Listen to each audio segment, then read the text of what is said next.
بسم اللہ الرحمن الرحیم۔ شروع اللہ کا نام لے کر جو بڑا مہربان نہایت رحم والا ہے۔ آج کا میرا موضوع ہے پل صراط یعنی قیامت کا دن۔ پل صراط جہنم کے اوپر بنایا ہوا ایک مشہور پل ہے جس کو ہم پل صراط کہتے ہیں۔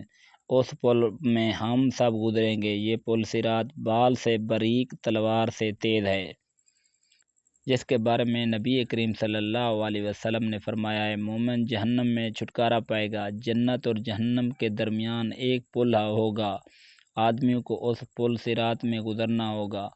پھر جس آدمی نے اس دنیا میں ظلم کیے ہیں ان کو ظلم کا حساب دینا پڑے گا، اس کو پل صراط میں دینا ہوگا۔ جو جنتی ہوگا وہ جنت میں چلا جائے گا، جو جہنمی ہوگا اس کو جہنم میں ڈال دیا جائے گا۔ سب بدکار لوگوں کو جہنم میں ڈال دیا جائے گا۔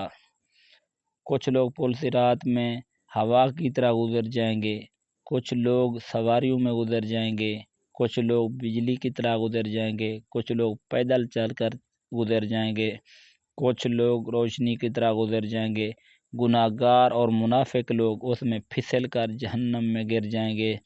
جو لوگ نیک ہوں گے وہ کراس کر کے جنت میں چلے جائیں گے۔ دوستو، اگر میری ویڈیوز آپ کو پسند ہے تو میرے چینل کو ضرور سبسکرائب کرنا تاکہ ہر آنے والی ویڈیوز آپ کو پہنچتی رہے، اور دعاؤں میں یاد رکھنا۔ اللہ آپ کو اپنی حفظ و امان میں رکھے، آمین۔